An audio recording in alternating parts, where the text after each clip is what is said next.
Mute it all the way down. Yeah.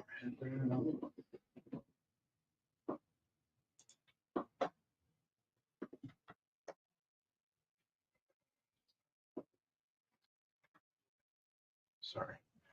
Where's the controls for?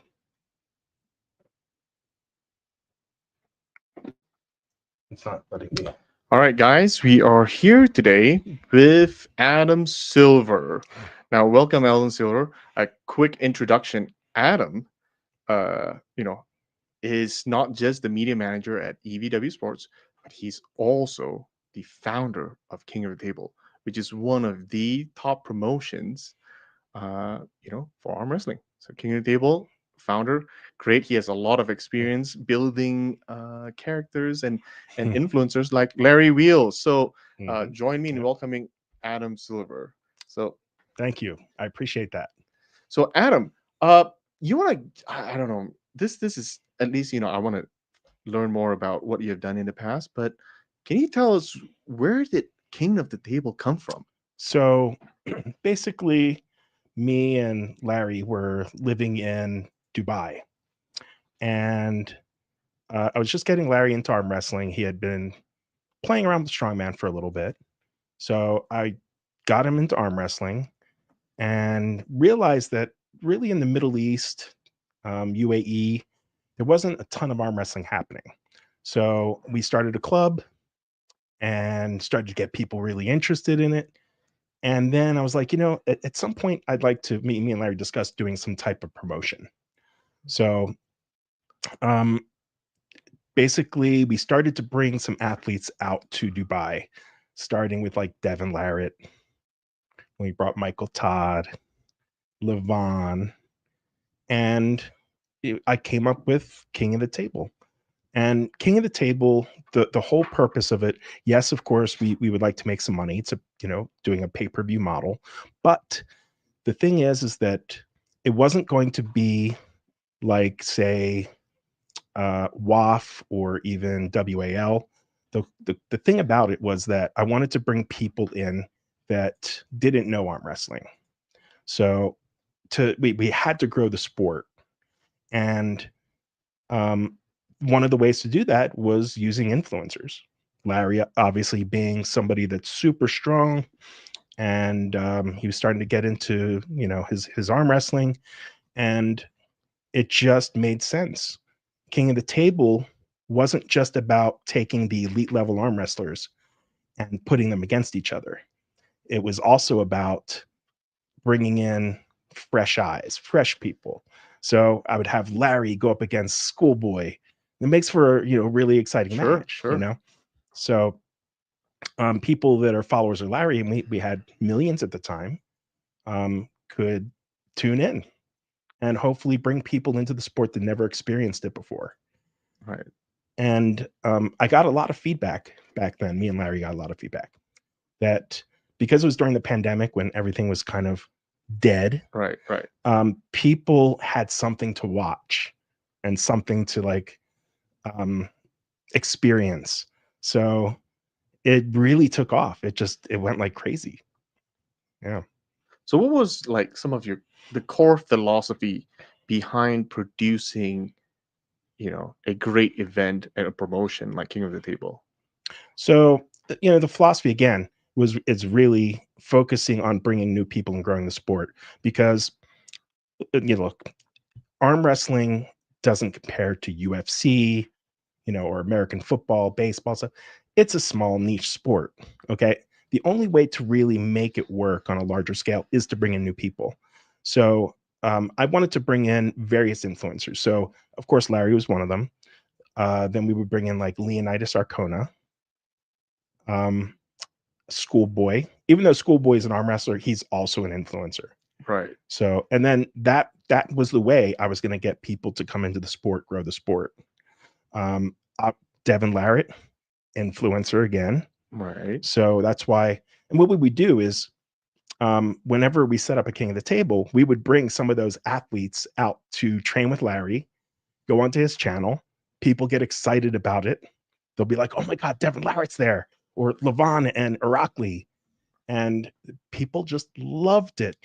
and then they want to see the arm wrestling after seeing them go through all the training. Right, right, right, So right. So, what was the hardest part about starting a brand new promotion? yeah, so there are a lot of roadblocks in the beginning. Um, you have to work with the government first of all, The and Dubai the government. Dubai government. Yep. I have to say they were extremely supportive. Oh, They were really kind of excited about bringing arm wrestling into their sports council. So um, the other thing is that you have to have enough money to start it up. okay. So luckily, Larry was doing very well. He was our money guy. I brought in Don Idris, who Larry and I worked with for World's Ultimate Strongman, and he has a lot of experience doing events. So we were able to put that together. Then we have to find a good location. Internet was an issue. You have to have good internet, and some places are pretty spotty out there. So we eventually got into this hotel situation, ballroom, and everything worked out great. We actually had a boxing match right before the arm wrestling took place. It was Oh, crazy. wow. Yeah, they actually had to move the boxing ring out. So, but in terms of putting together a promotion from the beginning, there is a lot of work that goes into it. Luckily, having an influencer gets the word out. If I had no influencer, it was just me, maybe Don, maybe get some top arm wrestlers together. It's going to be tough. It's going to be tough because social media is probably the main avenue of marketing these days, Right. and having an influencer that is involved in the sport, that's super strong, very charismatic, that helps. So What it, but how do you balance a sport when it comes to like the spectacle, the entertainment component versus the actual athletic component? Like that's always that balance, right? yeah, there's definitely a balance, and the thing is that I wanted to have that balance. I wanted to make sure that the purists in arm wrestling really got their fill from our events. So we would have to have top arm wrestlers. We'd have to have like a Devin, Michael Todd, a Levon, a Rackley, those guys. And then to balance it out, we would have these other influencers come in. So it's the best of both worlds, in my personal opinion. Hmm. What are some of like the biggest like challenge that you faced Hmm. when trying to match make influencers? Yeah. So there are influencers that are out there that are into fitness, and some of them are pretty strong, but there are people that they don't know arm wrestling really well. And of course, they don't want to either be embarrassed or that they're afraid they're going to get hurt. Um, that can be a little bit tricky. But the thing is that once you kind of get them on the table and start teaching them little by little, they get more comfortable with it, and then they it's open to possibilities. You know, arm wrestling, of course, people get scared of it at times because they think, oh, you can get hurt and stuff like that. But the thing is if you go to a good club, you're going to learn how to be safe in arm wrestling. Okay. So that's really one of the most important things you learn day one, is how to protect yourself, and you're responsible for yourself. But as long as you have a good club that has some good arm wrestlers, you're going to be fine. Oh, I was just at Bob Brown's practice and he was showing me the King's move. I don't know what you thought. I'm just kidding. I'm just kidding. He absolutely hates people who jumps in and goes straight to a King's moves practice. Yeah, But that does. I've noticed more and more people do that these days than I've ever seen before, and I think it's just because people see that on videos. do you think it's just So effective, or is it just because like Devin and Michael Todd's using it, and a look, couple of Western guys are like leaning into yeah, this that? is my personal opinion on it. I feel like it's. I don't want to say it's cheating, quote unquote. It's just something that is. It could be tough to beat, right? And so somebody that's just not strong enough in terms of power, Hmm. to kind of get the advantage first. They kind of go into defensive arm wrestling. It's kind of an easy way to block that person from pinning you, getting them tired, and then being able to bring them back and win. And I really hate that.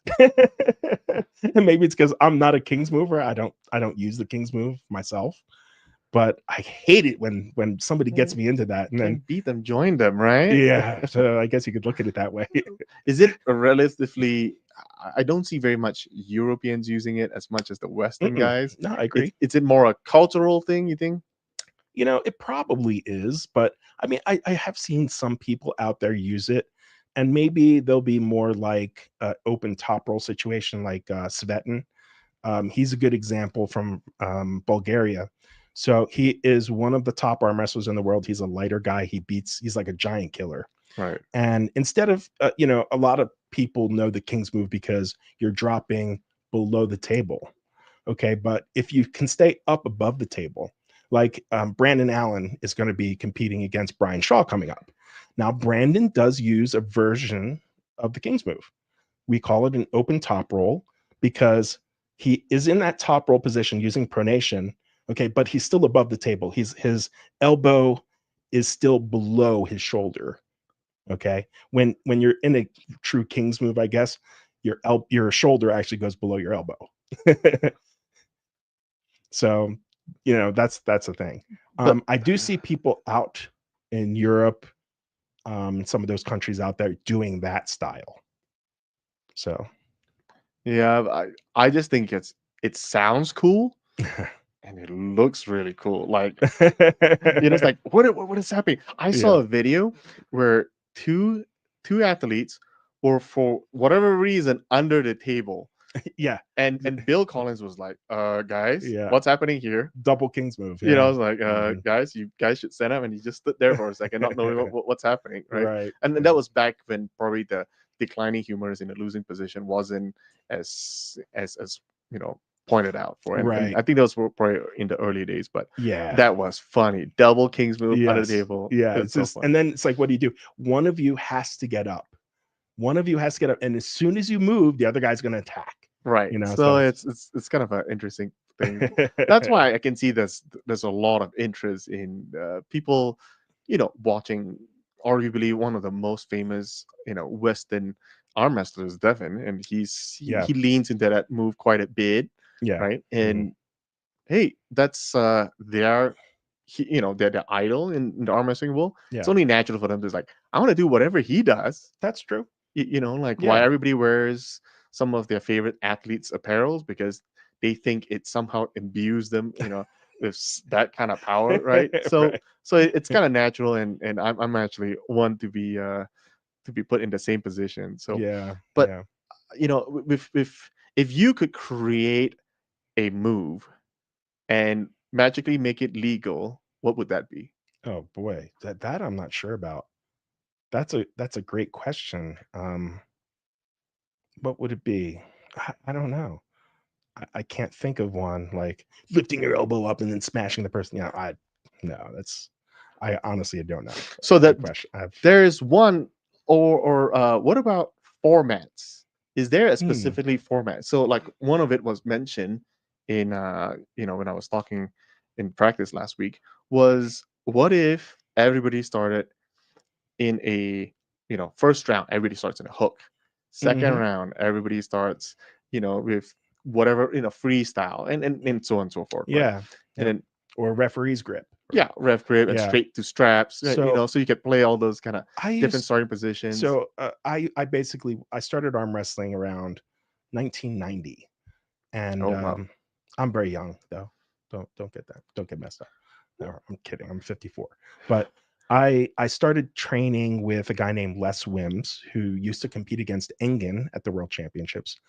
And so I got into it back then. We didn't have um, the King's move and all that stuff. But what I used to love doing was see Les was a top roller and I'm more into hook. So we would start in a hook together sometimes. And Yeah. that's just great for practicing and stuff like that. But in practice, you're testing yourself with all of the different moves. You have to go into a ref script.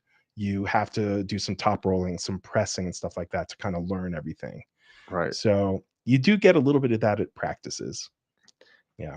So, Even without the hands, sometimes you can, you know, it's like wrist against wrist, uh-huh. and you try to arm wrestle like that. I've done that before as well. So I've seen a lot of people do that. So how much were you like training Larry in arm wrestling? Were you like his sole trainer, or No. did he get Mm-mm. outside? Yeah, definitely outside. So I helped him in the very, very beginning. And then we brought in, went to a practice with, oh my God, his last name is Khan. I'm just having a brain fart on his name right now. He's basically a super heavyweight Indian national champion. Uh-huh. Suhail Khan. And Suhail had a small club just north of Dubai. And we would go up there from time to time. And he started to learn a lot of the moves um, from those training sessions. But then we had Devin come in. We had Michael Todd there for a while. To be honest, I feel like Coach Ray was best at teaching somebody like Larry, because Larry was very strong, but for some reason, it's like the neurological connections to make certain moves. He just wasn't getting it until Coach Ray kind of broke through. And so yeah. Well, explain to me what do you mean by neurological Okay. connections? So sometimes people have a tough time doing, for instance, the top roll, because the top roll is multiple moves that flow together as one. Okay. Okay. There's cupping. Okay. And then you're also pulling back, you're pronating as well, Okay. all at the same time. And for some reason, there are other people, not just Larry, but other people that have a tough time putting all of that together. And what Coach Ray was good at doing was getting Larry to make it all one move, as opposed to I'm cupping, I'm pulling back, and then I'm trying to go over and I'm pronating. So So, that's what I mean. what do you think is the biggest thing that's holding arm wrestling back from going mainstream right now? Well, that's okay. It's a good question. Um, in terms of going mainstream, it it can be that format could be an issue. The setup stuff, a lot of people talk about the setup taking too long, stuff like that. I think obviously getting influencers involved is important, because that is where you're going to bring in people that don't understand the sport. Um, you could put, say, Levon Sagnashvili and Zauer, this, I think he's from Russia, right? Two monster guys together to arm wrestle. People don't really, outside of arm wrestling, know them. They don't Right. really get it. But you bring in people that are influencers, then I mean, like, it would be great to have The Rock. I mean, he's like the ultimate, right? Ultimate, is he? Yeah, he's one of them. There's professional wrestlers, Yeah, I also somebody believe. mentioned The Rock last week. Yeah. So like The Rock is good. There's definitely some professional wrestlers that have that popularity and charisma. Mm. Um, yeah, Devin Larratt was arm wrestling with Shaq. He actually said Shaq was like one of the best like non-arm wrestlers he's Correct. ever gone against. Yeah, yeah, yeah. But That's right. if you get somebody like a Shaq in there, that would be pretty amazing. So, what has surprised you the most about the arm wrestling fan base? I feel like that, well, there's obviously a lot of diverse opinions and people in arm wrestling, but I feel like it's a pretty good community. And, although there's been splinters here and there as of recently, I think that everybody still wants that same goal of kind of bringing everybody together, and just having fun with the sport. Um, but I've always felt that whenever I go to, say, a different club, outside of my hometown, I always feel welcome. It's like everybody wants to bring in, hey, it's a new guy, let's Right. let's work with him and stuff like that. So I've always felt a sense of community Uh huh. and brotherly love, I guess you could say. So I've really enjoyed the sport because of that. Yeah. What would you say to, if whether or not rivalries or any drama, should they all be organic or can they be curated?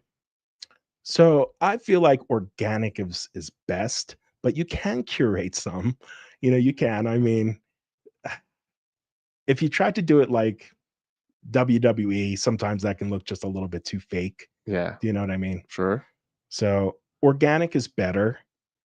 Um, and the thing is that you could have a couple arm wrestlers that are good friends that once they get to the table, they are complete rivals. And it's those guys that are kind of at the more professional level that can kind of organically create something between themselves, for the show, I guess you could say, or Right. for the match. Um, but I wouldn't like it if like somebody was given lines to say, Sure, sure. Sure. I think I don't like that's that. like extreme scripted, but Yeah. but I still feel sometimes, even from the EVW standpoint, Hmm. I think you can always nudge the athlete a little bit You can. and says, "Hey, can you post this and counter him?" And then you go to the other side and you play, Yeah. you know, play some of those kind of games and says, Podcasts. "Yeah, You start, so oh, Levon, Devin was saying some things about you yeah, today, like, right? yeah, you need a whole bunch of oxygen or whatever, right? Right. Yeah. And then he fires back, and then Right. I think a little bit of entertainment goes a long way Absolutely. in you know, and especially today, back maybe 15 years ago, it was mostly long form videos like YouTube. Yeah, Today, I think most of the videos consumed are mostly short form videos. they And are. so even Yeah. podcasts like these, or those that currently Ray's doing right now for our athletes, Yeah. and we chop them up. We take Mhm. small bits and pieces out, and then we kind of fuel the fire a little bit. And I think Yeah. that's important, Yeah. but we 100%. don't want to overplay it, like you mentioned. I think that's how we Mhm. do it. But Yeah. what's your take on like trash talk, right? How I much trash talk is okay, and there's always that limit that we were talking there about. is, and look, sometimes I might feel that Devin goes a little over the line, with the trash talk, but he is the best. He is the best at it. And trash talk is great as long as it doesn't cross the line into hatred. It's got to be about, you know, you proving that you can beat the other guy, Hmm. as opposed to degrading somebody, you Sure. know. But so sometimes it gets a little out of hand, but most of the time it can be it's fun. It's fun. You want to see drama. There's no doubt about it. With UFC, do you think you got those two fighters? There's not going to be drama there. They're Right. even if they're good friends, they're going to kill each other. They're going to kill each other. Well, so Drew 24 just mentioned Travis Bajan is also a legend Okay. in Yes. trash talking. You That you can't forget about that him. that is a great point. So, what you guys don't know. So I went back in the 90s when I was training, I started training with Les Wims, and then I went on to train with Dave Patton, who's a multi-time world champion. And he lives in Virginia. So and I was going to the University of Maryland at that time. And so I would go to his house, and Travis would occasionally come over with this big muscle guy friend of his. And of course, I loved arm wrestling them. And yes, I did beat Travis a couple times. It was practice pulls, and Travis, looks back and he's like, "Yeah, they were probably at the end of the session," and and it probably was, to be very honest with you, Right. because even back then, yeah, he was really really good, really good. So Hey, Todd Hutchings did say that we shouldn't aim to win during practice. that is true. Yeah, True. You're supposed to be practicing and just working on the moves. yeah. You Maybe that's why I don't see Devin winning very much during practice. know. I don't know. But what is the some of the trends you're seeing in arm wrestling? Hmm. And I'm a segueing a little bit that you're also the media manager for EVW Sports, Yeah. that also runs and operates both promotions, Kingdom Yeah. Table and East versus West Arm Wrestling. Yeah. So now that you're running the media component, what about that? Like, what are some of the trends you're seeing? I'm seeing that we're getting more and more people into arm wrestling, and so you're seeing, at least as I watch, for instance, YouTube, I'm seeing more and more people that are creating clubs all over the world, and that's the kind of trend that we want to see. Is we want to see all those new people coming into it and learning the sport, Right. and I'm talking about countries like Malaysia, where you're from. Yeah. um and there's some great, like, just talking about some of the Asians, Valen Low, um who's East Side Arm Wrestling, I'm just having a brain fart on Gregory, yeah.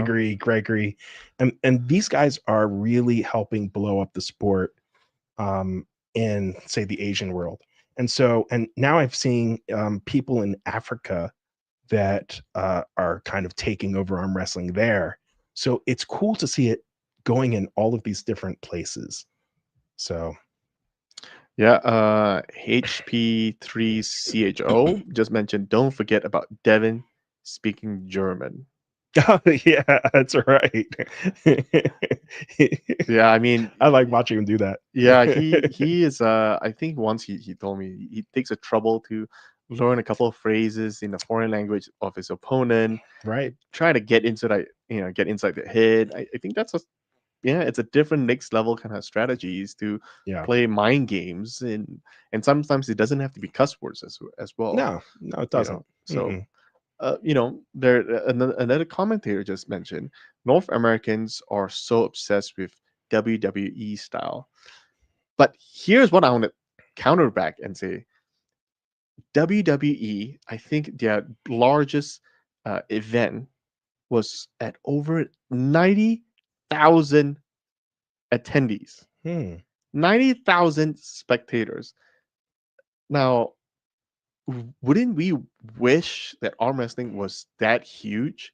Is that so bad to be, envisioning that someday we'll come close to that level? I'm not Yeah. saying that the whole style should be of that nature, Yeah. but couldn't Mhm. it be embracing just some aspect that we could Sure. incorporate without diluting the core of the Yeah. sport? See, I feel like what you could do. Look, I'm of the same. I know what this person's getting at.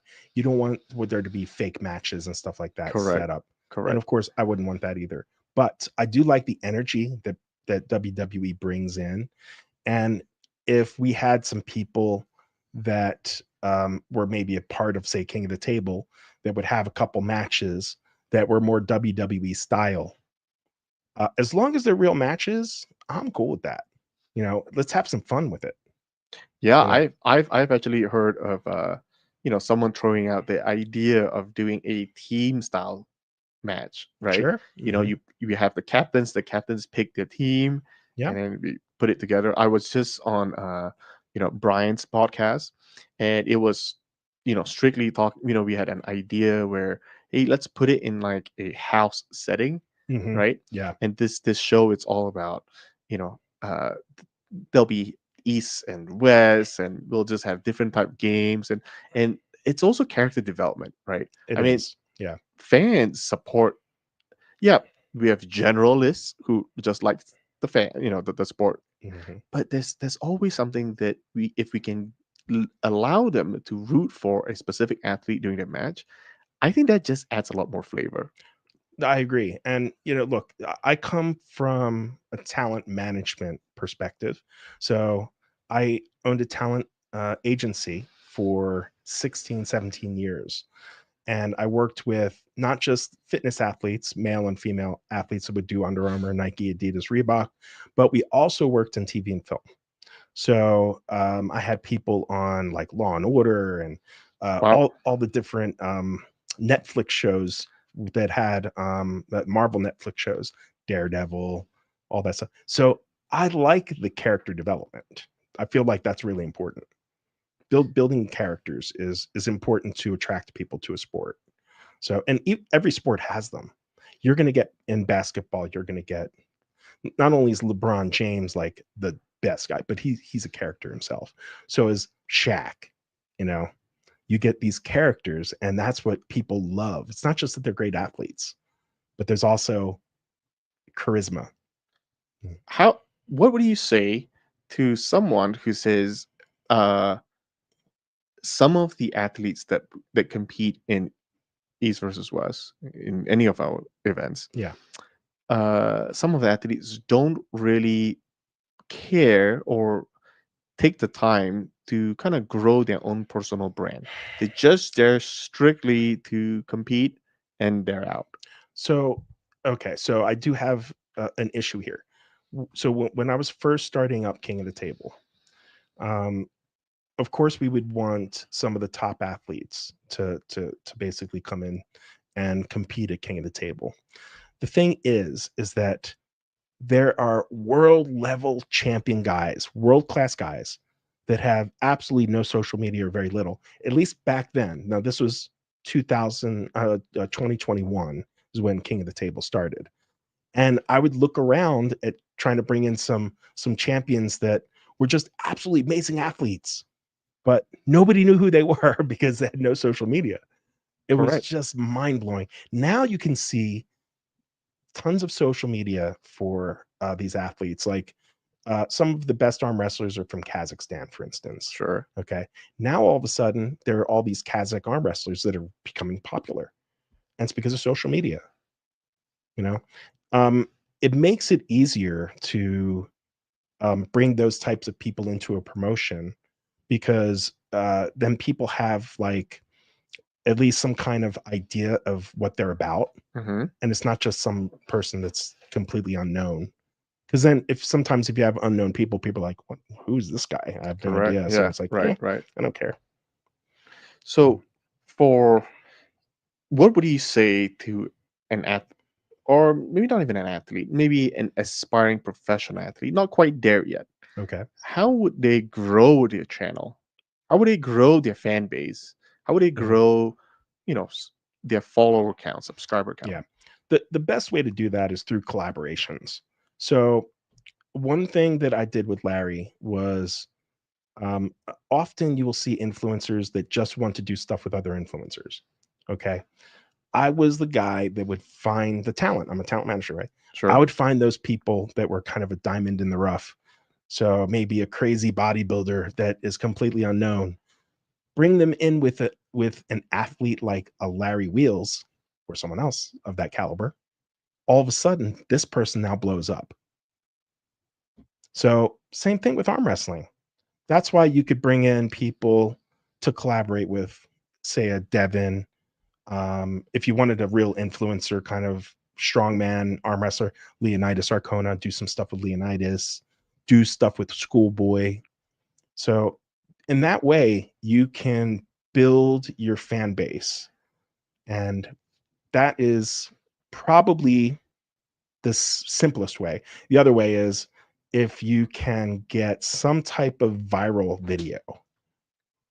If you create some kind of viral video, I don't know what it would be, that can also help you. So that there is this now, again, there was this Chinese guy who tested the algorithm and pushed it to the max, Yeah. where he was uploading no less than 8 to 30 videos a day. And Ooh. they were just sometimes minorly changed. Like it could be Mhm. the same video, but he changed the last 5 seconds of it. And then that's the second video, right? And Mhm. he was just churning and pumping videos out. And he proved to everybody he could get to 1 million subscribers in under a few months. Wow. And it was just this kind of thing, this display. So he repeated it over and over again, and it worked. And there was also another way is that I believe that there is two ways of growing a social media. Yeah. One would be finding out what makes a video viral. Okay. Mhm. So you look up and you figure out what the gameplay is for all the top viral videos. And they usually have a certain step, right? There's a hook, there is a Mhm. comedy component, Yeah. whatever. Yep. But then there is also a second way of growing. You probably won't get any like 10 million view kind of videos, Yeah. but what you may get is a increased subscriber count. Because what I found is viral videos don't necessarily translate over to subscriber counts. Yeah. Right. Necessary, not that's not the only component, but Right. what adds on to it is consistent uploads. And the second one that I found is if a video is entertaining and educational. So Mm, when it's entertaining and educational, that's like a recipe for success right there, and yeah. constantly just pumping it out. So I was looking at, and maybe one day I'll do it, but it's you've seen videos like, hey, did you know? And the video starts with, did you know? Blah blah blah. Right? Hmm. That's one of those educational, entertaining videos. Yeah. Right? It's very hard to go viral, but it can be done that Yeah. way. So, So, yeah, go ahead. when I'm working with Larry, when I was working with Larry, we would try to come up with various viral videos, of course. Now, working with an influencer, it makes it a little bit easier, but um, we have probably the number one arm wrestling video on YouTube, and it Whoa, was whoa, whoa! That's gonna be a I it tough is. challenge because Devin's video, You guys that can look one's this up. oh, Everybody can look it up. okay. But the whole thing was that Larry was going to arm wrestle the five biggest bodybuilders in the gym. Okay. And the original concept was going to be our friend Sharif was super skinny. He was basically Larry's personal assistant out there, super skinny. So Larry would beat them all, and then Sharif would come up and beat him. But we changed the ending. So instead of it being Sharif comes up and beats him, he actually ends up paying off all the bodybuilders. And I'm filming, and he goes, "You're not supposed to be filming this." He comes over to the camera, and that one video has about 240 million views. Ooh, Yeah. And the interesting thing is that people have copied that video.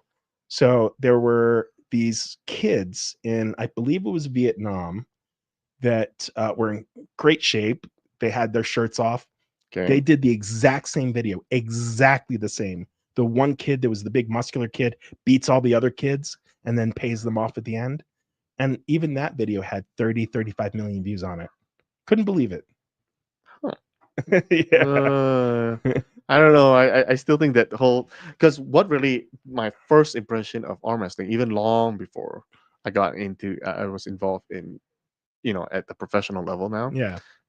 Again, when I say professional, I'll clarify. It's not as an athlete, but as in, on the operation side. Yeah. But it was Devin getting pushed around, and then when he went back to the table, boom! That was to me that was the video that I saw. Right, right. But Yeah. Yeah. you did a. I mean, Larry's, his success today is also, uh, and a very big part of what you did for him Yeah. as well, For right? sure. Yeah. So, what do you think is some of the keys in order to make a viral video? Is if what you're saying, what the Vietnamese did, could you just look at what other people are doing and just copy it? You know, I guess you could look at it that way. I hate doing that. I like to come up with fresh ideas, but somebody else's idea could spark it something else. So, in other words, not copying them exactly, but it's something that's really cool, and you can just take it in a different direction and also create a viral video from that. But yeah, I don't like the copying, but I did think it was very interesting that those kids were able to get as many views considering it was an exact copy of what we did. Okay. Well, so why haven't we done one of those? We could, I'm sure. Yeah, It'll just be for old time's sake. We should just do it, that's right. right? Yeah, right. And maybe I'm the big guy now. I'm just kidding. Right. No, I'm you can be just Sharif. You're the skinny guy. yeah.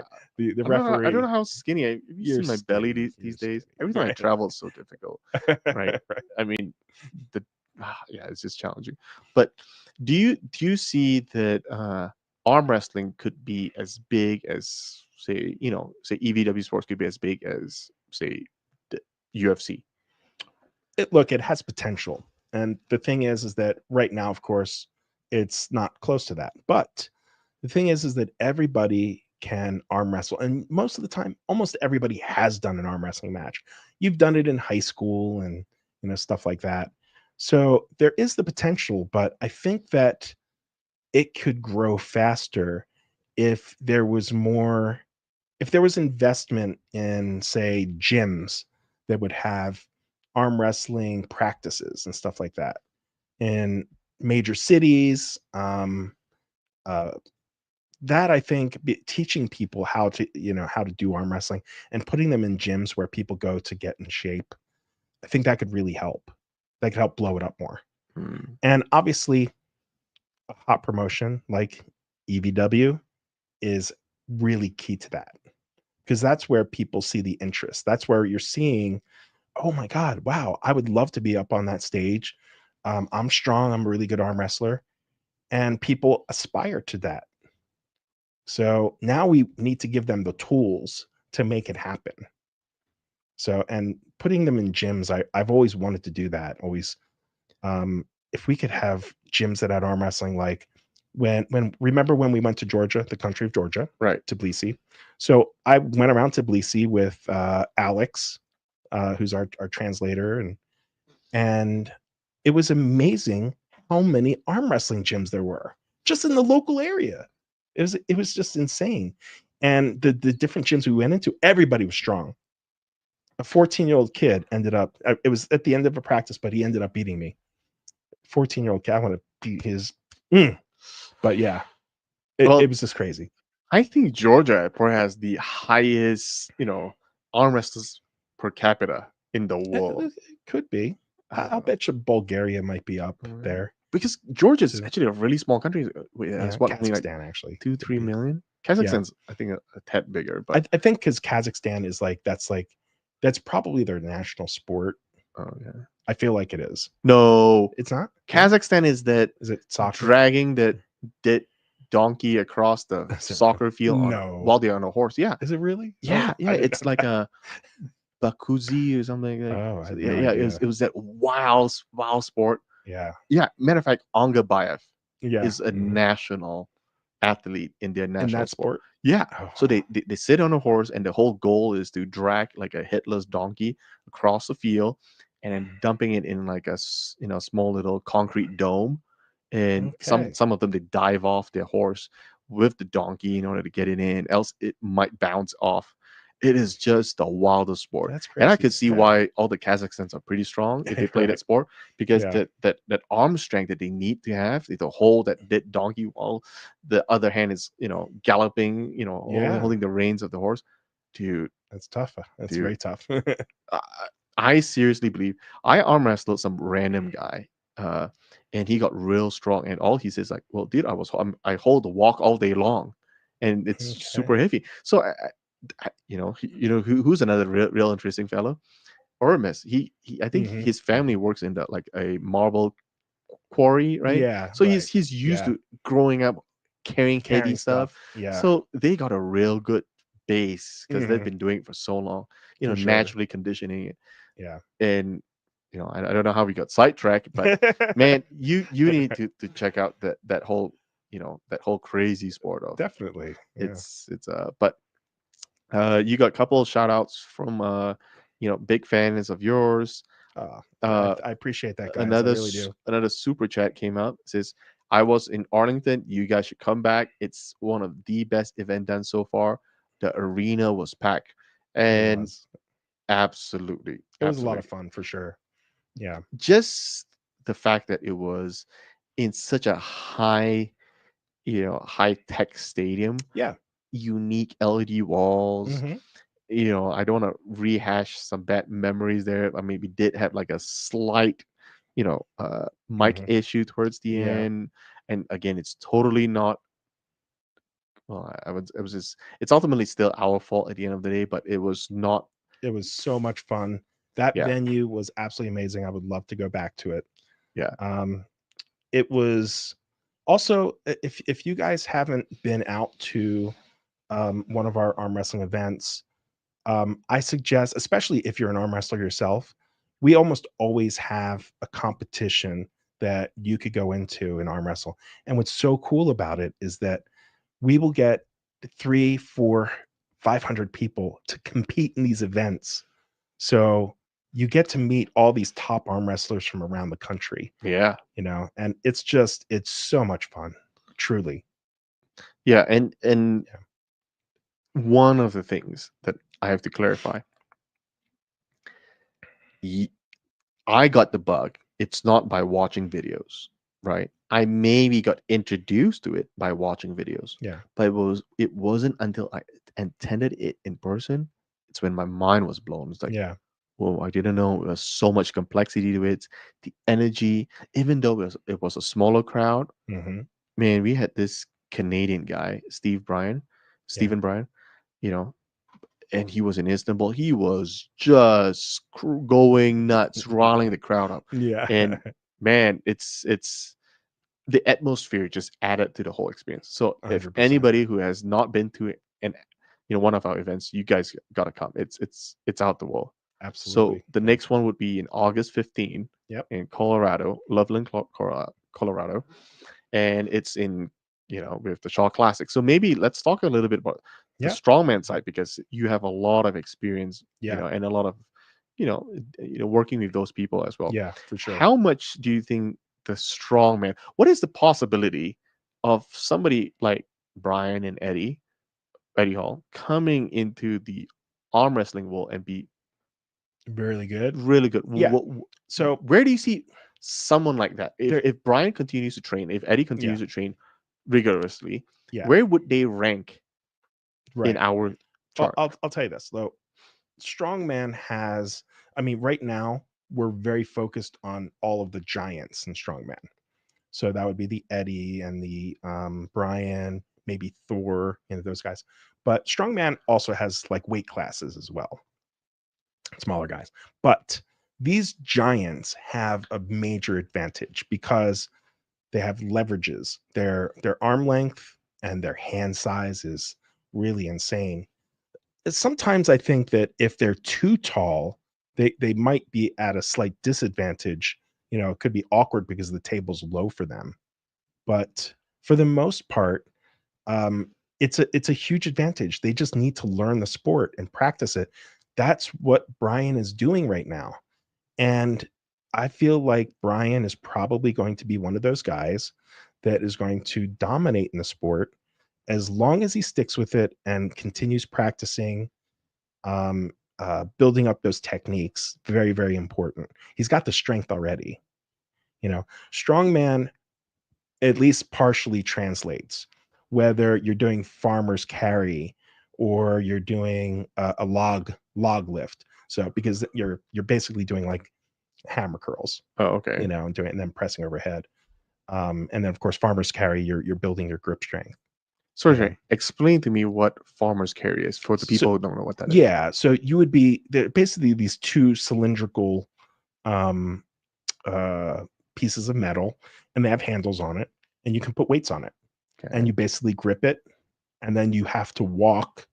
I don't know how far the walk is. Maybe it's 100 meters or something. Uh I huh. can't remember, to be honest with you. Okay. But being able to hold that weight in your hand for that long, moving, it's very difficult because you're also working not just the grip, but also like wrist stability and stuff like that. Because you have to try to maintain the weight so that it's not flying all over the place. Right. Right. So Right. Oh, yeah, so there's stuff that carries over. yeah. I think there is a lot more. I mean, matter of fact, it was Ingrid who told me, Dexter, instead of trying to be funny and practice all the weird style that I am trying to, Yeah, focus on building a strong core, a good base, that's right. you know. And I think I should do. I'm doing both, right? Hmm. I'm doing both, but I think ultimately the strongman has that advantage because they're not starting from scratch. They've already That's got a right. good base, and they just need to work on conditioning and body technique. Now, Exactly. Exactly. but talking about height as a disadvantage, tell that to Vitali when he used his That height is advantage true. against Michael. Yeah, that is true. You know, Actually, yeah. so Good point. Good so point. there is a lot of that. Now, going back to production, right? What is probably the worst thing that happened during uh, a any events that you've been involved in? Power outage. Power outage. Yeah, that was one of the most recent one. That was really a really tough one to swallow for sure. We had other ones that happened in the past, like I think it was like King of the Table 11 or something like that, where we didn't have our normal venue in Dubai, and we had to go to another city the very last minute and go into that venue. The internet was terrible. The audio that they had in the venue was horrible, and you have no time to fix anything. So that was really tough. Most of the time, though, your issues will be either internet based, or you'll have some audio glitches and stuff like that. So But here's the thing, though, right? After running a few events, right, and you being the our media manager, yeah, and what do you normally just get our in-house graphic designer yeah, supply all the graphics and the motion graphics and yeah. animations needed for the event. W- what is how do you look for a good production team? Because Okay, that's a good question. right Yeah, now, most of our production broadcast work, it's all outsourced. outsourced. Yeah. I Hmm. mean, Brian Shaw picked a really good one, Right. right? Brian Shaw picked the production company that does these a lot of the strongman stuff, including the Arnold's Classic. So Exactly. they are very well versed when it comes to broadcast, 100%. right? And they're consistent. You have a consistent team. They actually have a broadcast truck. So there's less chances of anything going wrong because all of your main equipment is self-contained. It's already hooked up. Now you just have to bring in your camera feeds and audio and stuff like that. So that's something that it really makes a big difference. We've had to use different production companies throughout our travels.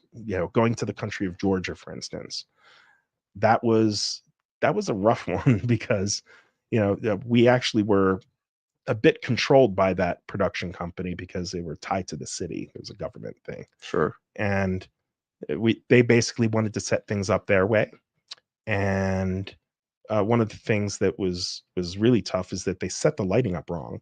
You generally in arm wrestling, you set the lights up in the Correct. front and the back. They set it up on the sides, Correct. and they couldn't move it. So Yeah. and that's after we provided them with um, all of videos on how we set things up. So that was a bit rough. Yeah, that one was, I remember that was, technically my first event that we did, Yeah. in, well, at least from A to Z. And that is one challenge if you're working with a new Hmm. production Yeah. company who doesn't know arm wrestling. Right. Like, fortunately, this time you're working with Brian Shaw's production company, Yeah. right? The company that he selected, Right. and we were able to get on a call with them pretty early on. And Yes. the guy is a stud. That Charlie guy, Charlie's very good. great guy. I mean, he's so pleasant to work with. Yes. We were Hmm. able to, kind of guide him on some of the arm wrestling nuances Yeah. and how many cameras we need, what Yeah. angles, and he's such a nice guy to work with. And fortunately, we Yeah. have him. So kudos to Brian for picking the right team for sure. For sure. Uh, The cool thing is that I'm still going to get to do a lot of the stuff that I've done before. And that is just because they don't have a director that knows arm wrestling really well. So I'll still be in the truck and I'll be able to tell them what angles to use. They'll be able to use our new graphics package that is like super outstanding now. And I know that we're going to have a rock solid connection. Audio is going to be perfect. I'm super, super excited.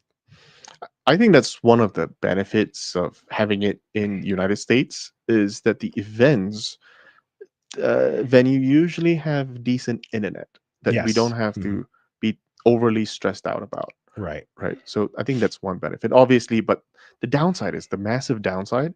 It's costs. Yes. Like, how much do you think one truck like that? What do you call it? Yeah. Production truck. Jeez. What do you think, Aaron? Uh, Typical cost would be like 150,000 for Yeah. sure. 150,000. That That's I mean super. Yeah. There's a range, okay. 100 to like What is the like the 300,000. medium Yeah. range? It might be in the 150 range. Yeah. 150 I agree with that. 150,000. Yeah. That is abs I haven't looked at their truck, so I don't know for sure. Yeah. yeah. That wouldn't surprise me if it's around there. Hmm. Yeah, that that's It's an investment, you know. Yeah. The thing is that if we were doing all of our events in the United States, that's my recommendation, is to get a truck and do it that way. It, Well, you know, eventually, eventually. eventually we'll get there. Yeah. But at this time, we should still not neglect the Europeans, right? Absolutely. Yeah. We still want to travel, bring arm wrestling to other countries that we haven't been to. Correct, correct. So I agree There's with that so many fun 100%. countries out there, and so many arm wrestling fans everywhere, Yeah. right? And I'm actually an Easterner myself. Right. To Mhm. be clear, I'm an Easterner. Yeah. I'm and I wanted to see one event back east, Right. right? Maybe Southeast Asia, It could be. well, but that I've just got a lot of people messaging me privately from all around the world.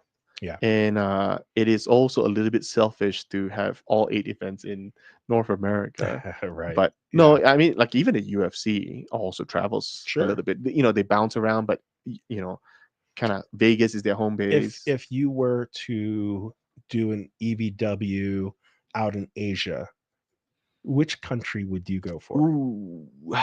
Well, I mean, if I can pick any country, it's got to be where I'm from, Malaysia. Right. Malaysia. Yeah. I mean, Malaysia, we have, a really good ref there already, WAF ref. Okay. Well, Mhm.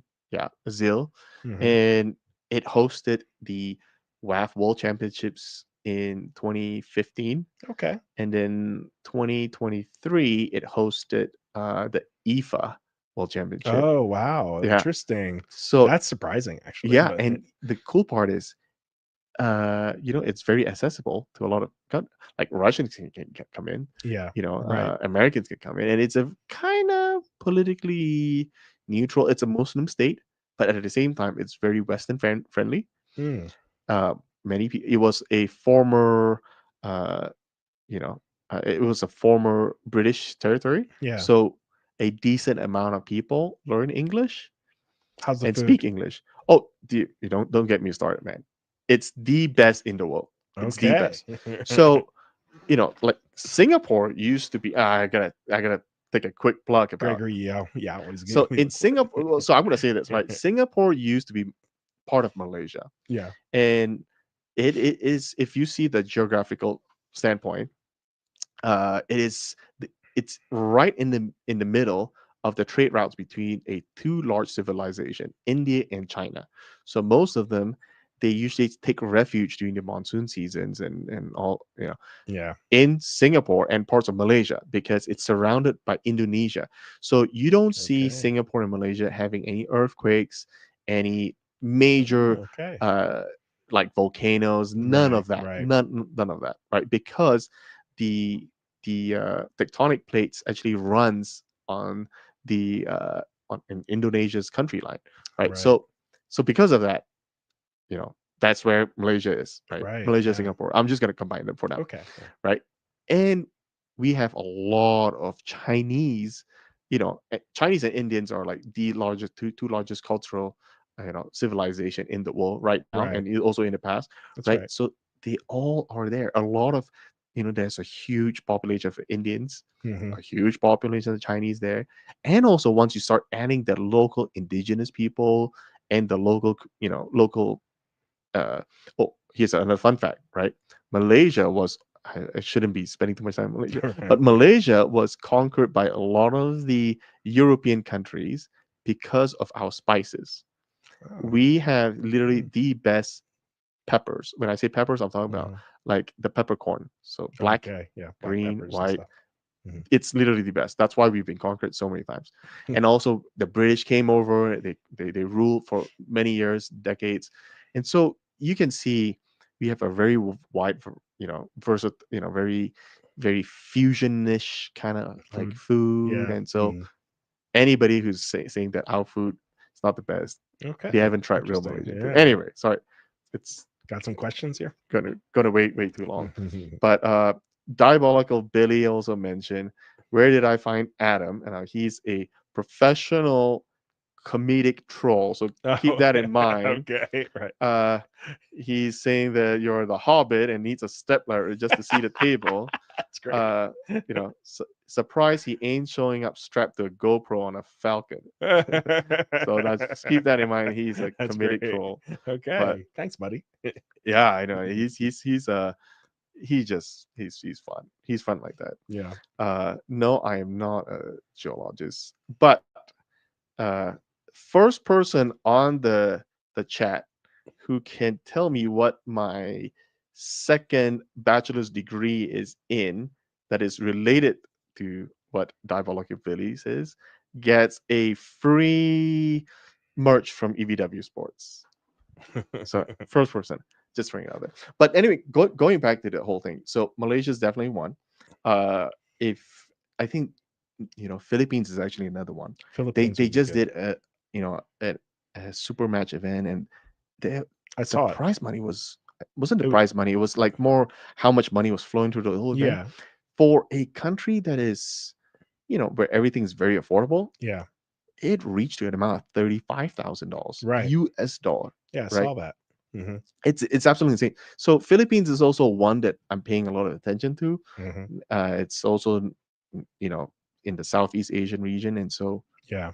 it South is Korea is also a good place, I think. So okay, South Korea. Now, people who don't know this, I'm very very connected to the South Korean because I married one. Right. Yeah, I married exactly. one, and yeah, I've got some great business partners. Yeah.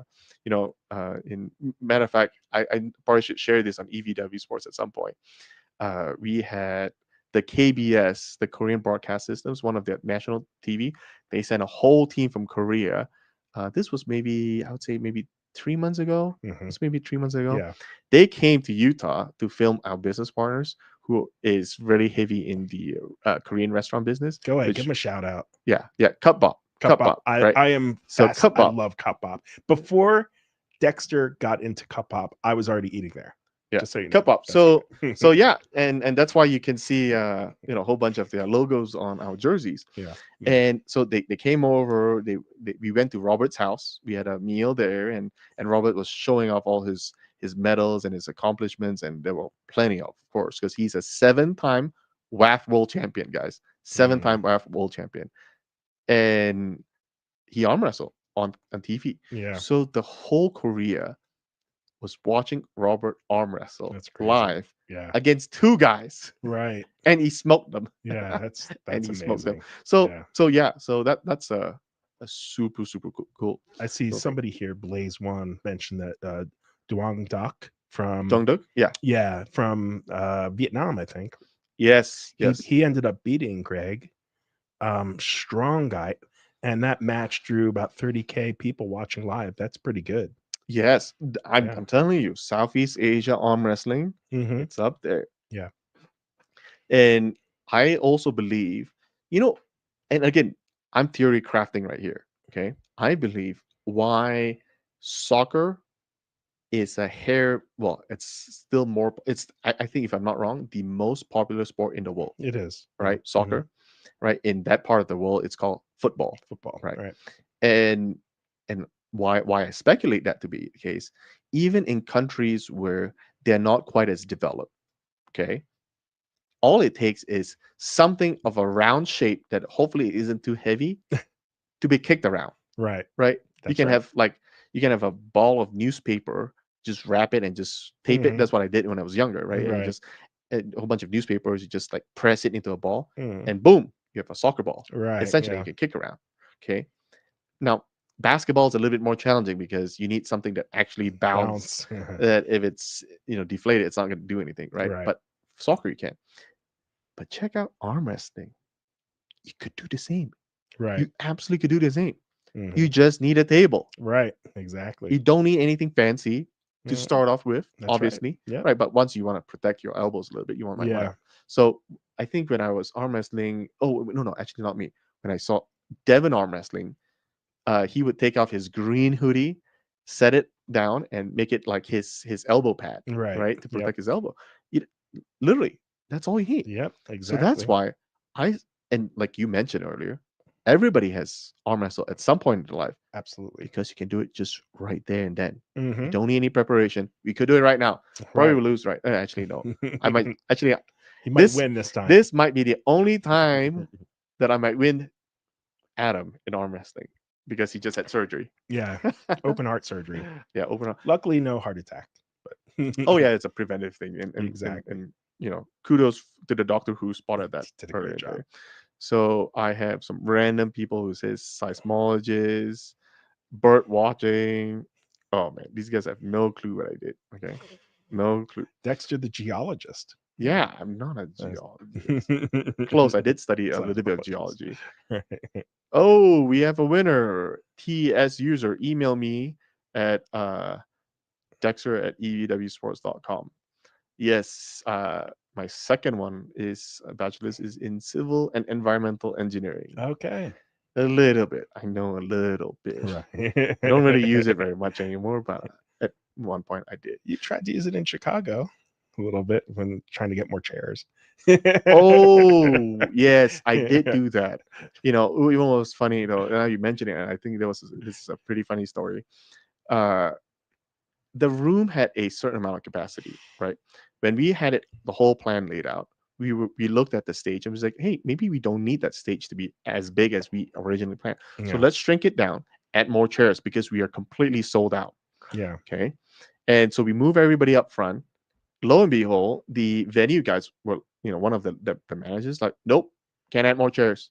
That's against fire code. It was like, I don't think it is. And we went arguing back and forth a little bit, and she finally says, well, so finally I said, what if I called the fire marshal, and if I get him to sign off, you cool with that? you know because it didn't make sense, because I, Right. I found room I could safely put people in, Yes, right? exactly. And then she Yeah. was like, no, you got to talk to our safety engineer first. I go, okay, call the That's safety right. engineer down. Yeah, We had the safety engineer down. He was making up some random, like, I oh yeah, remember. you are blocking X amount of doors, and I was like, well, no, according to your capacity, you can handle more, and you're Right. only blocking 2 doors, Right. things like that. Yeah. And then finally, like, I start throwing a little bit of what I learned in the past. Like, no, seating capacity inside a venue for everybody to know, it's not based on how many doors, it's based on the width of the door by the inch. And Right. there is a set formula for that, right? And then when I start giving them all the numbers, and it's how many person per square foot, I start throwing out there, they were like, Right. you know what, we'll just do it for you, we just Right. do it Yeah. for you. Right. And just making things up. So I guess my degree did come in handy when it came to Yeah. the venue selection. But uh yeah, it's for sure. uh why did we pick Chicago? I don't Where we were at, right, where we were at in Wheeling was nice. Yeah, it It was was. nice. It was It was nice. nice. Yeah.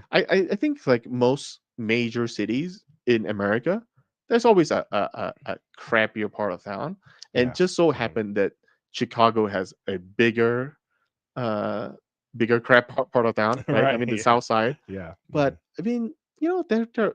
I've been to Chicago several times, and it's Yeah, me it's too. it's nice. There's a lot of nice places. Museums are pretty nice. Yeah. The I've been to the bean's pretty Rosemont nice. area a lot. Yeah, yeah, Rosemont. So Yeah. we actually Robert fell in love with Chicago because he Mhm. was sold uh, with the Rosemont Theater. Oh, right. That's right. I remember him That was mentioning the that. original venue, Yeah. you know, and we tried really hard to get there, and I think it's booked out for 3 solid years. Yeah, that was the problem. Yeah, we booked out 3 solid years, so Yeah. that was the downside. But honestly speaking, uh, Chicago crowd was crazy. I Yeah. mean, like, Mhm. we were everybody said, to be honest, I think I broke the fire code there. Maybe, I'm not sure. I'm not Right. gonna, but we had more people than I think what was allowed. People were standing up. There were people standing. Yeah, Yeah. people standing, and all seats were full. It was You, crazy. yeah, it was just absolutely nuts. And we probably won't go back to the same venue just because it's not big enough. It's not big enough. Yeah, we No, got to find a bigger spot, for sure. right? So, you know, that being said, Chicago, I think we might go back there again. Uh, m- maybe let's not say Chicago. Let's say Illinois. Okay. Right. Illinois. Yeah. We are in talks Mhm. with another city in Illinois Okay. that saw us. and they are very, very excited. Okay, So that's great. yeah. So I would Mhm. like to throw it out that there are a lot of people out in who'll watch this maybe Mhm. before or after. And I'll say this though, we will have uh we will try to cover all corners of North America. But if any of you would like to see us hosting in your city, help us Mhm. find sponsorships, local sponsorships. Sometimes Absolutely. city, Yeah. city would help us. Mhm. We also found sports, your local sports commissioner, like in Arlington, That's right. you know. But it could be local companies, So it, hotels, venues, if you could cover those, those are big pluses. So that Yeah. will really help us make our decision, determining where we go. But Yeah. Absolutely. So kids, take that to heart. We could be in your city next year. So yeah, what's the okay, now that that's done, right? yeah. What is the funnest part about, being involved in the media side of things of arm wrestling? Well, look, I've been a videographer since, geez, probably since I was like 20 years old. And I've just always loved the sport of arm wrestling. And I feel like there's a lot of excitement. You don't always know what the outcome's going to be. Sometimes, yes, it's really obvious, but then other times it can be really surprising. So I love to capture those moments. And that's always been like why I love arm wrestling. Yeah. Yeah, it's I never really paid too much attention to, taking videos and whatnot Mhm. until I got in and I found I'm missing out a lot. So even my latest trip back to Asia, Yeah. I spent a couple weeks there, and I took more videos than I ever had in my life, Right. and I started to groan to love Yeah. taking videos. Just captures, the mo. Some people say, you want to be in the moment. I get Mhm. it, Yeah. but with a video, I'm somewhat in the moment, but I can relive it forever. Right. Yeah. Yeah. So Yeah. yeah, Exactly. and I know you've kind of showed me a couple of times how to Mhm. take good videos and whatnot, and Yeah. Aaron right there, who's behind the whole system, is also kind of my That's right. go-to guy whenever I see something unique and cool. I'll ask Aaron and Mhm. teaching me all the camera stuff. But here's another thing, right? What is your favorite match that you've ever Mm. produced? Oh, that I've ever produced. Ah, Hmm. That's I would probably say it would probably be Levon Hermes. Savannah. Yeah. Okay. Okay, that's an Um, easy one. it is an easy It's one. an Yeah. easy one. But I like to bring those unknown people together. So King of the Table 13, Okay. people were like, who is Joseph Moranto? So Joseph's a buddy of mine from Arizona, small guy, 154 pounds, jacked as, you know what I mean, jacked AF. And but he's completely unknown. He doesn't do much with his social media at all. Was unknown. That's right. He was Was unknown. unknown. So I put him up against another buddy of mine, Kevin Palco. Kevin was a little bit ahead of him in terms of social media, a lot ahead of him actually, but still not really all that well known. But put them together. That first match was pure excitement because it was close. They were both really tough competitors, and that was pure entertainment for sure. Yeah, I mean, I actually sent an email to Joseph Moranto yesterday, and he's not just an athlete, but he's a fan, a super fan, Hmm. because he ordered something online, and we're in the midst of transitioning and pulling all our merchandising fulfillment Yeah. done from Hmm. a third party in house. I'm training the new person on what's the difference between a jersey that's black and white for EvW 18, Yeah. Right. something like Yeah. that. Hmm. And then Joseph had one of his orders couldn't be fulfilled due to his address being there was a typo, right? Oh. So I had to look him up, and then I typed in, it's like, oh, he has been purchasing merch for quite a while, right? Wow. So Okay. it kind of tells me that you know, I love people like that. Yeah. I love people like that. Of And course. how many Mhm. people are able to transition from being a fan to finally being on stage Yeah. in the Right. main stage, you Yeah. know? So I hope, you know, like you just mentioned, that you kind of blossom Joseph Yeah. into where he is today. Right. He was relatively unknown when he pulled Kevin Palco, and then Hmm. I think in Arlington, what was it? He pulled Cody Cody Wood. Wood. Okay, Yeah. that was a really close one, That right? was an amazing He, match. I thought it was like almost done because Cody was so dominant in the Yeah. first two, Yep. and then Hmm. finally the third one got, oh, and then it was reversal, and it's like Yeah. boom, it was, so Completely. that was a really good one. And then obviously the most recent one, he beat Ivan Portella. Yeah. Portela, yeah. Hmm. So he's an upcoming guy, right? For sure. The only thing I would say that I would tell all of these lightweight guys, 70, 77 kilograms and under, look at, you know, originally in boxing, right? Mhm. Everybody thought, you know, Mike Tyson's the guy, right? Right. Everybody only Mhm. cared about the super heavyweights in arm wrestling.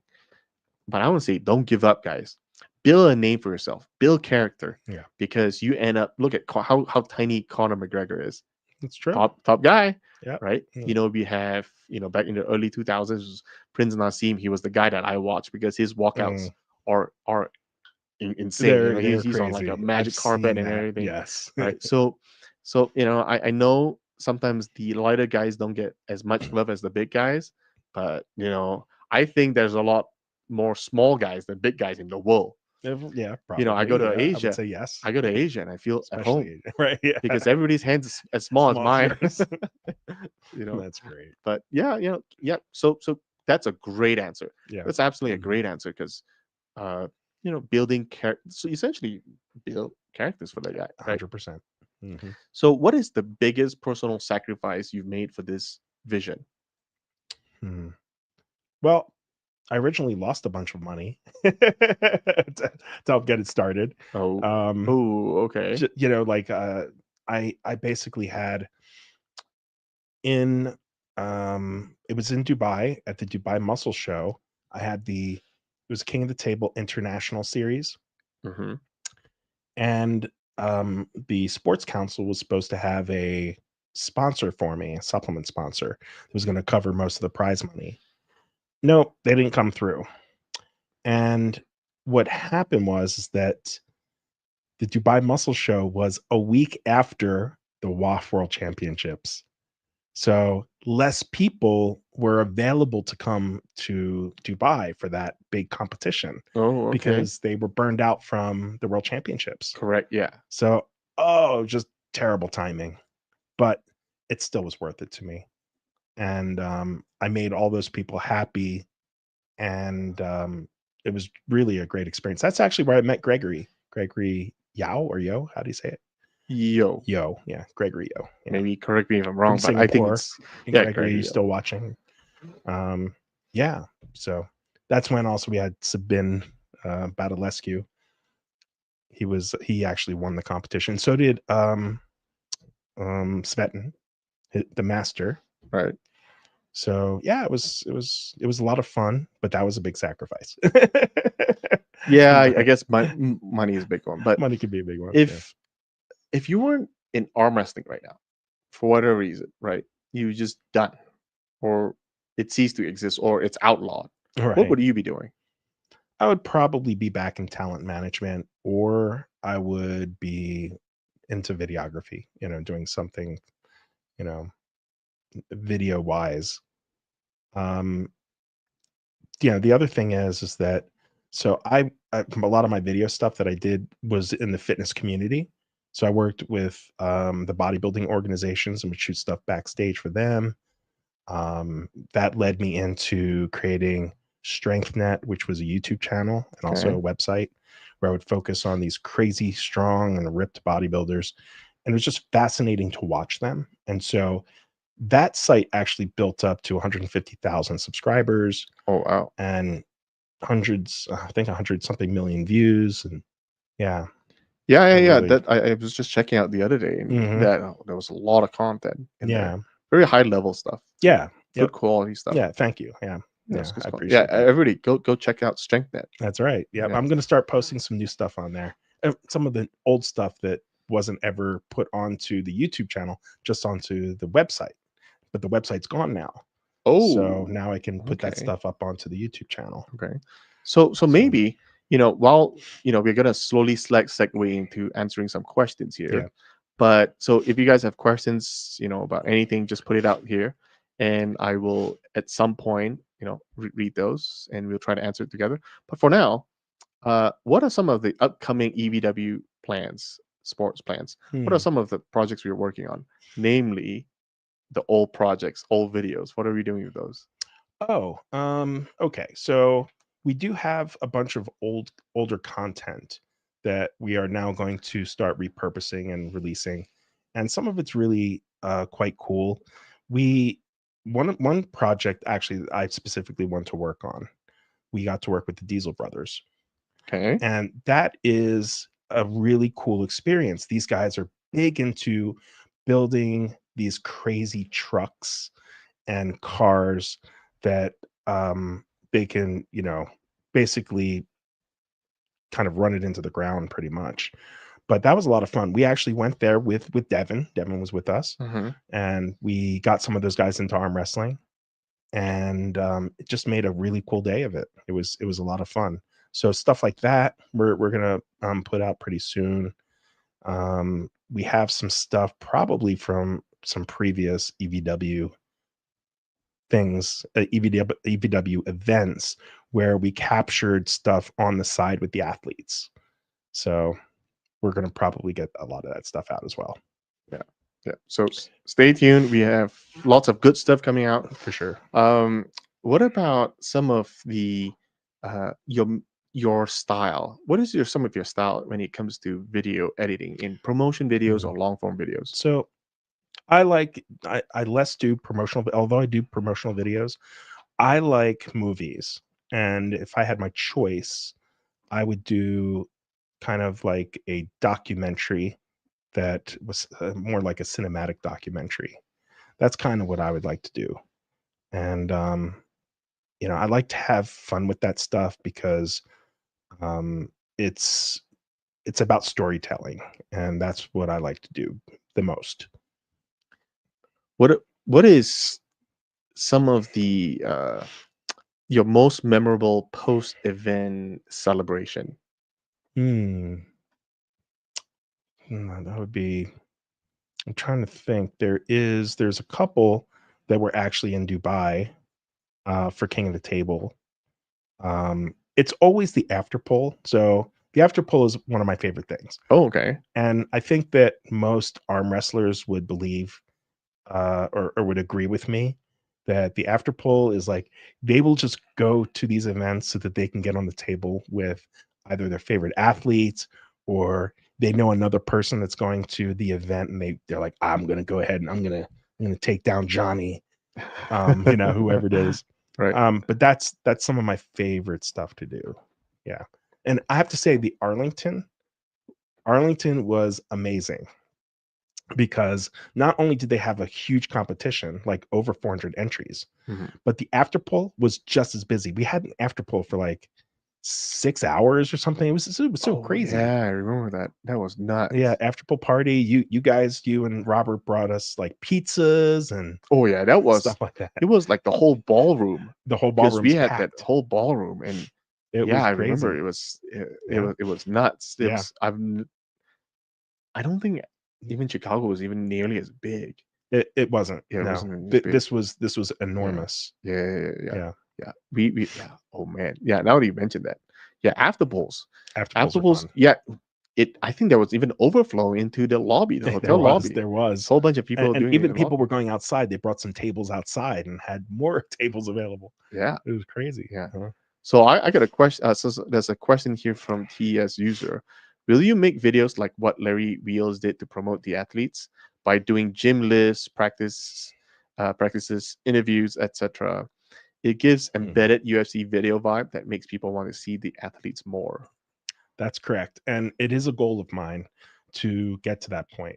So, we are working with, um, you know, the resources that we have. And the cool thing is that the sport is growing. So those resources will become more abundant. And we will be able to take these athletes where I can travel to them or we can bring them to us. And we can do that, the gym lifts, the practice pulls, all that type of stuff. Yeah, for sure. That's one of my goals. Yeah, that is also our vision here, right? And we Mhm. will support that absolutely, because that, it's also like like we mentioned earlier, building characters, right? Yeah. People want to see the development behind the scenes. Yep. That's right. That really helps get people to buy into the whole, athlete A versus athlete B. Which are you going to be supporting? That's right. Yeah. Right? But all that takes time. It takes money. It takes effort. It takes a lot of planning, Yeah. It which does. we are a little bit short of, because, as I mentioned, in Brian's Parliament's podcast, we are still trying to figure out and solidify, certain things within the company. Right. And once that's done, then we can move on to other things like the World Qualifying Sure. Series, Hmm. documentaries, whatnot. But Yes. Yeah. yeah, absolutely, Hmm. that was a great question. Yeah. Here's another suggestion for us. You should make King of the Table like WWE has NXT, where you have up and coming wrestlers have matches Mhm. there. Yep, Yes, I agree absolutely, with that too. absolutely. And we have a plan to make a international path where they can make their way onto the main stage. We have a path. Yeah. We It's not finalized yet, because you're still working on so many projects. Yeah. And we are, if you like to volunteer your time, happy to, Yeah, for happy to sure. have you around. Yeah. Mhm. uh but yeah, so not quite there yet. Here's another. Again, it's diabolical Billy, the professional troll. uh Right. Oi, Adam, founder of King of Table and all that, you still got the original first table, or did you leave it in Dubai, like one of those dusty Lamborghinis sitting in a car park, abandoned by some crypto bound? Well, technically, it is still in Dubai, Where actually. is that at? So it was at the Space. That's the name of the place. Okay. Um, and I believe it's still there. So if we ever go back and do stuff, we have a table. We have a table there. Do we have access to that? We could, yeah, Huh. Okay. yeah. I don't see why not. Yeah. So one of the freelancers that we've contacted and have sort of a game plan. The team is all based out of Dubai. So there is a Oh, chance that we might go back to Dubai for an event. oh, that would be amazing. Yeah, So, your old stomping ground. that's right. Yeah. But what do you think about the crowd in Dubai, though? So okay, so this is definitely an issue that we had is that you don't get the big crowds like you would in United States, country of Georgia, where arm wrestling is really big, because arm wrestling is still kind of a niche sport in places like Dubai and places in the Middle East. But it is growing now. And I believe that me and Larry definitely kicked that off. Bahrain has a team. Um, Kuwait, they have a pretty good team as well. Egypt, they have a lot of good people there. Lebanon, there's a Oh, lot of arm wrestling in Lebanon. So I believe it's that. growing out there, yeah. But getting the crowd, that's true. That was always kind of a tougher part. Yeah. Yeah, the one key difference that we've seen is that well, not key difference, but more like one of the visions whenever we pick a venue, Robert really loves, and I support Robert. He likes big crowds. I agree with this. He likes big I crowds. do It too. just have so much more energy. And this is to kind of add on to the next question that we have. Yeah. Are you planning to raise the production to match the energy of a proper fantasy bar brawl like WL used to, or are you keeping it tame and repressed and boring for the European crowds? Now, Hmm, I wouldn't say the European that's crowds are interesting. boring. Like, Hmm. if you were there in Georgia, you are It was absolutely insane. nuts. Yeah. It was so much energy, right? And so going back to Robert's point, right?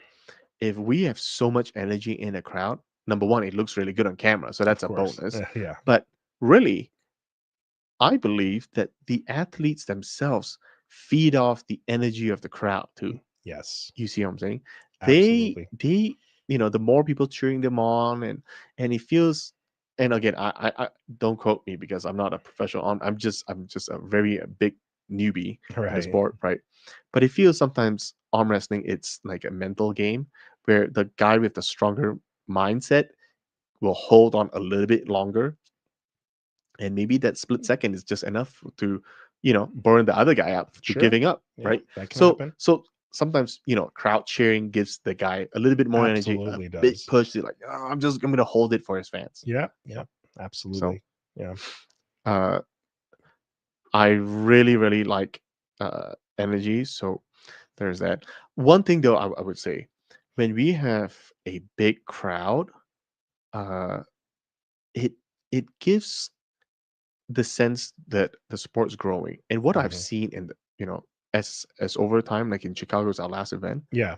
Hmm. we had an overflow, right? Right. I'm Hmm. going, every so often I'll check the available tickets for the upcoming event in Hmm. Colorado, Yep. EvW 19, and those are designated seats, so you're That's actually right.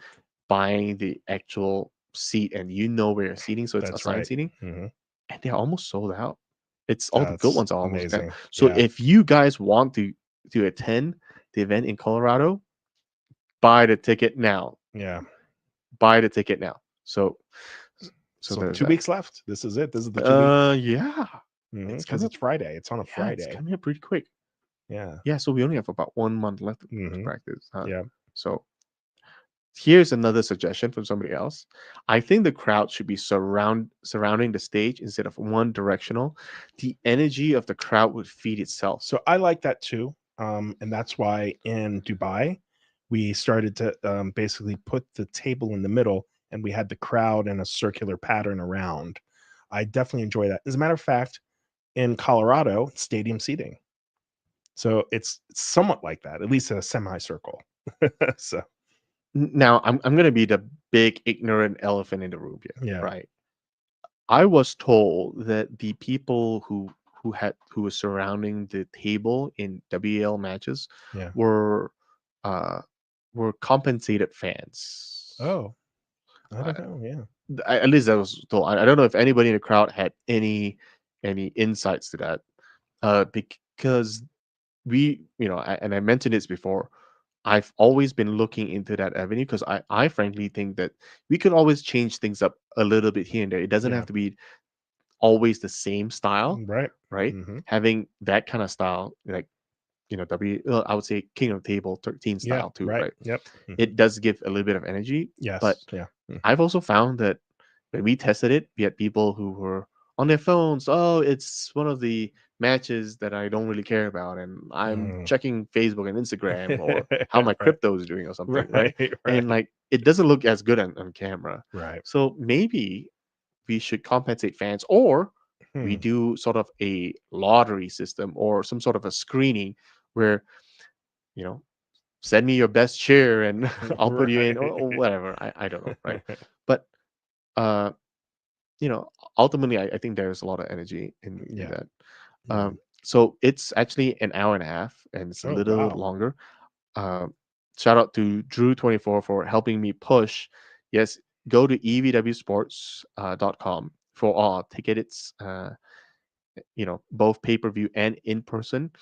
And to clarify it to everybody, we are in the process. We've already started, converting and moving all our fulfillment that has been giving us a lot of headache Hmm. for the past, you know, since the beginning of time. Right.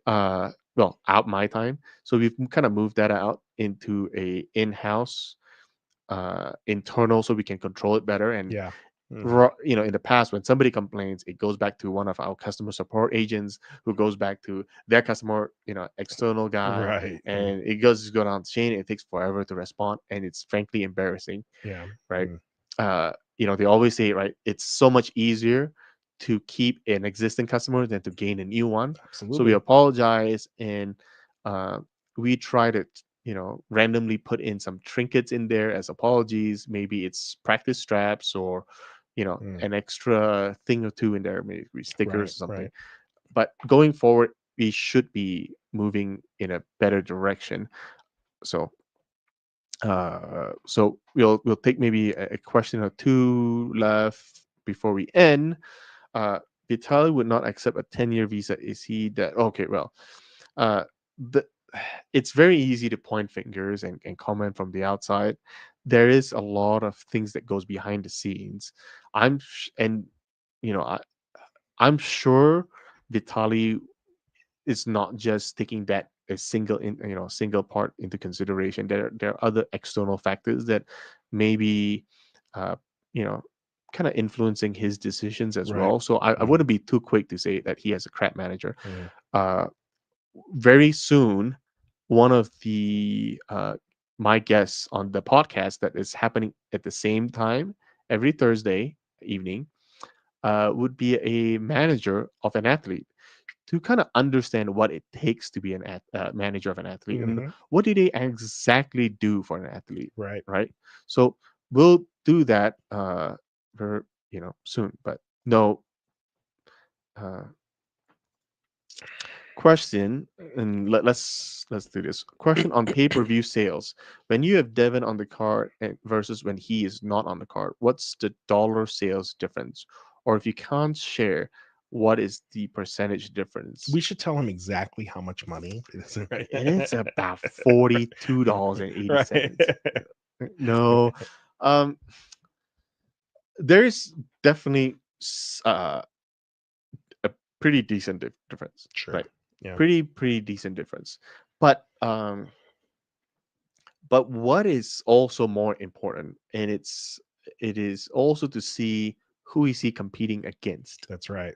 Yeah. Okay, and if he's competing against someone like, I don't know, Dexter Tan, yeah, yeah, it might have a negative view. People might be asking for Right. refunds, maybe, Right. right? Right. But if it's someone of like, I guarantee you, right? If like right now he's pulling Alex, Yep.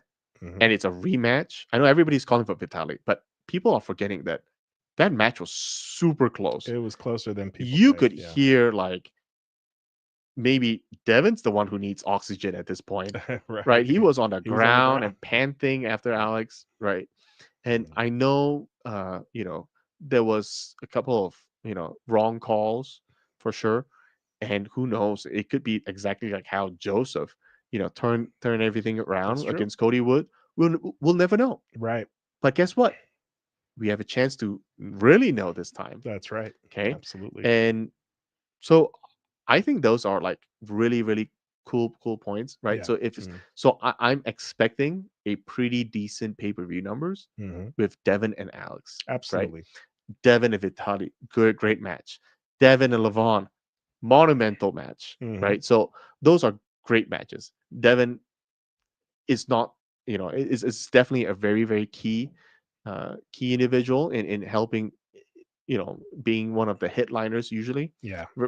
Rarely he's not the headline. Like I think in Chicago he wasn't, because obviously Levon's world title match with Hermes, right? You're right. That overshadows, That yeah, right? So absolutely. we can say that, Yeah. right? But I think for the most part, it's really hard to give you an exact number, but we do know that he's entertaining and really good. For sure. So for every athlete out there, right, of every weight class, I would strongly suggest they pay attention to their own social media, that they're also pushing out contents, being able to make a name for themselves, create a branding, right? Yeah.